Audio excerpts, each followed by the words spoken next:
guys, and welcome back to my YouTube channel. If you're new here, my name is Tyra and this is a bougie lifestyle. Here on my channel, I talk about home and decor, DIY projects, and me being a young homeowner, as well as how to achieve your bougie lifestyle on a budget, of course. Today's video is going to be about the pros and the cons of buying your home. This is the second video in my home buying series. Make sure you check out the first video, which I will put in the description box below. And in that video, I talked about 8 things I wish I knew before buying my first home. So go ahead and like this video. It only takes literally 2 seconds to do so. That way I know that by you liking it, that's something that you're interested in learning more about. Also, if you guys can comment below, what is your biggest fear when buying a home? What is the first fear that come into mind? I definitely want to have a conversation with you guys about it, because in my journey,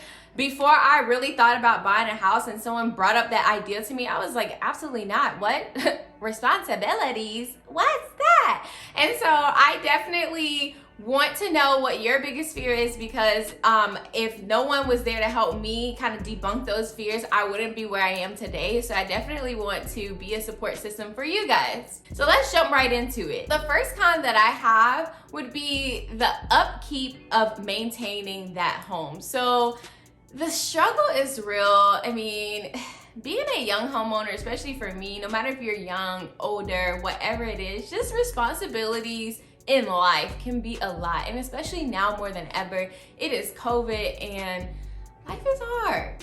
Life is hard. And I definitely understand that. So that was my first thought, like, responsibilities of upkeeping this house, like, what does that entail? Like, that means that when there's a repair, I gotta be responsible for fixing it. Because when I was living in my apartment, baby, I had the maintenance guy on speed dial. I was like, hey, sir, can you come? And I can't necessarily do that here and not have to worry about, paying back when I was in an apartment versus now, I definitely have to make sure I have money aside just in case anything happens. We have to be on it with those responsibilities. So I would say that's a con, but like for some people that are very responsible, which I think I'm responsible, but I don't know. Like, I feel like buying a home really matures you in the process. So even if you're not that responsible, that doesn't mean you can't have a house. Like, you'll get mature real quick because this is in your name, this is huge, and you want to make sure you have a good standing all around. The second con would be it takes years to build equity. Equity, really quickly, is basically how much your home is valued at. And so, for instance, if you bought a new build, which means like they built your house from the ground up, everything is brand spanking new. If you bought a new build, that most likely means that your house was appraised for the same value it's worth. So like if your house was $400,000 and it was appraised at $400,000, that means you're signing for that house with zero equity. And that's not always the best thing, because equity can lead you to, many great things. You can take money out from your house. You can use that money to invest in another property, or you can use that money to pay down whatever you choose. Like, that's just that extra security of knowing that your home is worth more than like you paid for. Another example of that would be if your home is $400,000 and you pay $400,000, but your appraisal value is $470,000 that the house is actually worth. That means you bought the house for $400,000. It was worth $470,000. So you're signing on the dotted line with a surplus of $70,000 of equity in your home right when you sign it. So not only are you getting a house, but you're basically getting $70,000 with it to tap into when you need it. And now I won't go into technicalities of all of that, but that is essentially what that is. And so the con would be if you're buying like a newer build, a newer home, you won't have as much equity as someone that decided to buy something that, maybe needed a little bit more work, or just under the value of what the house was appraised for. So you definitely want to keep that in mind. That can be a con for some, not a con for another. So my last con would be that your house may not have the same amenities as like an apartment would offer. But this is if you do not already have an HOA. So if you live in a gated community, with your home, you're probably going to have amenities such as a pool and a clubhouse that's included, maybe a tennis court, a basketball court, or other amenities that may come along with that community, but you still have to pay an HOA fee every month, including with your mortgage and everything else you have to pay for just to access those things within your community. So I'm talking to the people like me who do not have an HOA and had bought a home that do not have those same apartment amenities. I remember right before I moved here, I was in a luxury apartment and we actually had a really nice rooftop pool, a really nice rooftop clubhouse thing going on. We had a nice gym, so I really heavily utilized it. And now this was before COVID-ish. Now that I live in my home, like I don't have a pool in my backyard here. I don't have a whole gym, you know, in my home. Those are just like some cons in a way. I mean, at the end of the day, if I'm gonna work out, I'm gonna work out. We'll find a way, okay? My TV works and I got a yoga mat, I got some weights, I'm gonna do it. But that can definitely be a con for some people. All right, guys, let's move right along to the pros. My first pro would be you finally get to have your own space, a space that you can call your own. And anything in life, when something really is your own, it's a different type of vibe. You know, you just feel good because it's yours. You can say it's in my name. You don't have to share it with anyone else. And so that is the beauty about having your own home. Also, when it's yours, you can do whatever you want to it. So meaning if you want to leave and move to another state, or you have another job opportunity or anything else, you can leave whenever you want. And you can always rent out your place, and it's like you're living there because the bills are being paid, but someone else is living there. So honestly, I think that that's an all-around pro for me because I like to travel, I like to move around. Since that space is your own, you really don't have to deal with like the middleman, like the leasing office, and you know, if there's an issue, you gotta go down there. Sometimes they're not around, sometimes they are, sometimes they're helpful, sometimes they're not. And even though I was living in a pretty nice, like I said, a luxury apartment, I really did have some bones to pick with my leasing office sometimes, and it was just frustrating to have to go through that process. So when you have your own home, it's your responsibility. So you figure it out, you move when you move, and that can be good for some people like me because I like to be in control of my situation, or that can be bad for someone that really don't want all that responsibility. So my next pro would be you can build wealth from having your own home. And I kind of touched just a tad bit about this, but if you guys don't already know, my house is an investment property for me. This is not my dream home, like I said, by any means. This is a home that I knew I had intentions on purchasing, living there for a little bit, and I knew that eventually I would be moving to the next chapter of my life. Now, that doesn't mean that, oh, I don't need a home. Like, oh, let me just, you know, go to an apartment because I know I'm leaving. I don't know what to do with my house and that responsibility. For me, that meant like, oh, that's money right there. I can rent out this house. And to be honest, for my plans, I'm actually gonna Airbnb my house. I'm totally comfortable with leaving my stuff here and just starting anew. I literally have bought things for this house specifically to be in this house, so that's not an issue for me. But that is an exciting adventure for me because that is profit right there. Because think about it, if my mortgage is, I'm just gonna throw out a random number, y'all, so don't be trying to calculate my mortgage, but let's say my mortgage is $2,700 a month and I pay specifically out of pocket for that. And I put my house on Airbnb, and let's say with all the factors in, whether it's, you know, filled 50%, 70%, 100% that month, whatever the factors may be, it will indicate and let me know that, okay, maybe I break even and I just straight up get the $2,700 that I can just take and pay for my mortgage, which ideally, I'm fine with that too. But maybe sometimes, or most of the time, I'm actually getting more than $2,700. So whatever I get more, now that's just straight up profit. That's, you know, me paying my mortgage and then money coming into my pocket. So that's another passive income stream that I have. And I don't really have to work that much for it. Eventually, I want to add more and more properties to my portfolio to do this. So then, you know, at that point, I just have a property for every bill I have. I can just pay it off like that. I often hear people say, oh no, I don't want to buy a house because I feel like I'm about to move within the next 2 years or whatever like that. Honestly, you should get a house then, because then you can, one, have your own space and not pay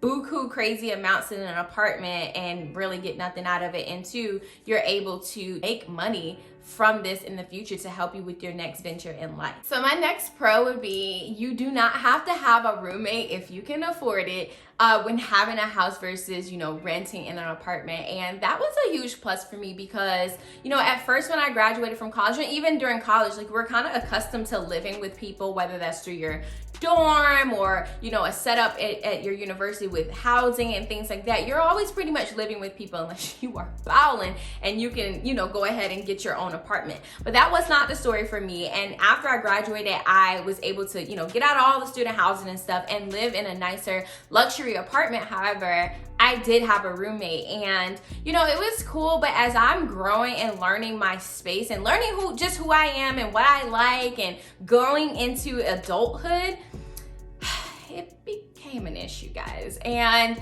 you know, sometimes you just really want your space to be your space. Like, sometimes you don't realize how particular you are about certain things until you're put in that position. And it's okay to feel that way, you know, because one day you are gonna have your own and you're gonna work even harder to get to that space. And so for me, that was a really big plus when I knew that for my next chapter, if I didn't want a roommate in this house, I did not have to have a roommate in this house. And I don't have a roommate in this house because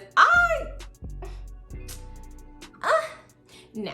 So yes, that's something that was a pro for me, and it may not be a pro for someone else because other people may actually like that feel of having other people around. But especially, it was just perfect timing with COVID happening. I'm like, I don't really trust living with people because people dirty.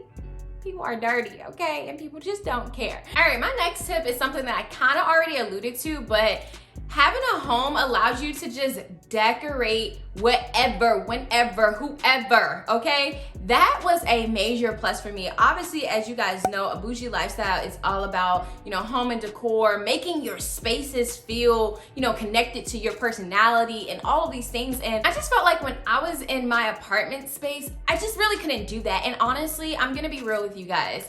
I did not really have access to YouTube then to know that, like, people actually made home and decor videos based off of apartment spaces and how you can spruce up your apartment on a renters friendly kind of guide and things like that. And I love watching those because I'm like, I wish I knew that. But at the same time, I thought about it and I'm like, even still knowing that, if I didn't have a game plan of living in that apartment for like 2+ years, then I just feel like it's a waste of my time, because even though you do renter friendly things to like fix up the apartment and make it your own, that's still money coming out of your pocket. So you may invest in, you know, the peel and stick countertops or whatnot. And depending on how big your counter space is in your apartment, that's a lot of counter space to cover. And even though it may not be that much in grand scheme of things, but that's still money wasted when you have to take it off and move to the next place. Or maybe you want to do like the subway towels or some type of backsplash because it wasn't added to your apartment. So these are things that I'm like, if I work so hard, and not even just about the money though, right? If you work really hard to like make that space yours, and by the time you do it, because like I said in my other video, these things do not happen overnight. It takes time, no matter how prepared you are. You know, after all that time, you don't really get to enjoy it for a long period of time as much. You may be on to the next apartment or the next job opportunity in another state or another country or whatever. And I just thought that it wasn't worth it for me. It was very frustrating to think about having to do all that and to move. But if your situation is different, then okay. But with my home, I really am able to go big, small, gigantic, crazy, whatever idea I wanted. And I knew I wanted some pops of color, some boldness in some rooms. I wanted to DIY some stuff. It just feels really good to know if I wanted to paint this wall yellow today or tomorrow, I could. Now, ain't nobody painting no walls yellow in 2021. But if I wanted to, you know, I really could, and there's no repercussions about it. Like, no one's gonna stop me or tell me I gotta pay more or anything else. And so my last pro would be just getting access to equity over time. And I know I kind of mentioned equity in the beginning as a con because it takes a while, so that might be your con. But for me, my pro is knowing that I've invested in something and I'm eventually gonna get a return out of it. Like, it's eventually going to, you know, keep appreciating in value. And when you're renting, I feel like you're just exchanging money for time. It's like when I moved out of my apartment, no matter how nice it was, it had great amenities and all these things I've talked about, I kind of feel like, or no, actually I do feel like I got nothing out of it. It was just like, calculating all the money that I paid throughout the whole entire year and the time that I was there, there was like a lot of thousands. And I'm like, I'm not gonna get anything out of this. Like, there was nothing in return, although I had a great apartment, a roof over my head and things like that. But I'm just saying it in a sense of like, if I wanted to sell my house today or tomorrow, there's going to be value in my house. You know what I'm saying? Like, I'm gonna get something out of that investment. And so that was something for me that was just, it was just really important, because I was just tired of spending money. Some of these apartments nowadays, just like, they like to say luxury and stuff like that, but I'm like, maybe we have two different versions of like what luxury is, and maybe I'm just a little extra sometimes. But even still, I'm like, I was paying all of that even with a roommate, and it just became just too much. But a major plus for me was knowing that I can get a house, I can add my own touch, my own a bougie lifestyle flair to it, and do all of these things, and that would not hinder,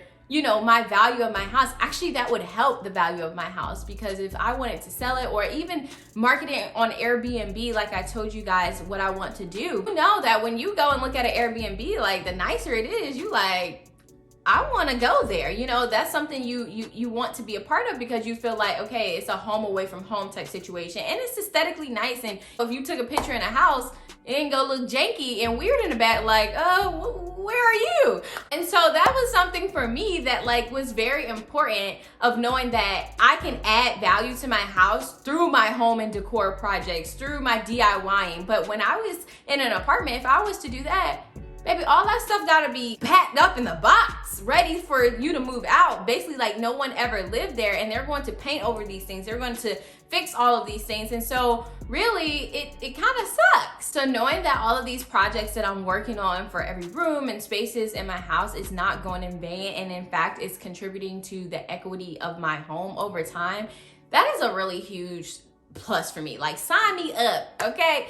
Sign me up, because I want all parts in that. I think that is amazing. And I think that, you know, in the long run, it'll be worth it. Now, I do understand that there's, you know, there's a lot more pros and cons out there, but I really want to put a disclaimer out here. Like, these things are very subjective. It's depending on the person. So don't by all means take my pros and cons that was kind of more personal in a way and say, well, you know, this doesn't apply to me, or your pro is my con, or vice versa. Like, I want to tell you, I am not an expert in this. I'm just letting you guys have a little bit of insight from a person that had no idea about these things. Like, I really was not looking into buying a home. You know, all my life I was like, yeah, at 23 I'm gonna buy a home. It wasn't that at all. It honestly came very randomly for me, and I was just frustrated with these cons of my apartment living, and I was just like, I'm tired of this, and I just really want more, and I want to build generational wealth for my family and just for my future. And so that's when I decided to invest. So I just want to let you guys know a couple pros and cons today, because you know, you need to hear it, and you need to hear it raw and real, and from people that truly understands, whether you know, are a young homeowner, like I said, or you're older and you're trying to start this process now. You know, you got this, you can do it. But the more knowledge is power. Like, the more knowledge you understand about a process going into it, the more you can educate yourself and know what questions to ask in the process. All right, guys, so thank you so much for tuning in today's video. Like I said, don't forget to thumbs this video up if you like this content. I'm going to be creating more in this home buying process series, so you guys can know all of the ins and the outs and the tips and the tricks and all of that stuff, so you can succeed and get your keys at the end of the day. Until then, please make sure you subscribe to my YouTube channel. Definitely turn on those bell notifications so you know every time I post, and you guys can be the first to watch these videos. Make sure you share this information with a friend if it resonates with anybody you know. Just how you have your knowledge, they can have that same knowledge as well. Knowledge is power, y'all. Don't forget to leave that comment below so I know what your biggest fear is when thinking about the home buying process. I want to know. I want to talk to you guys. I'll see you guys next week. Bye.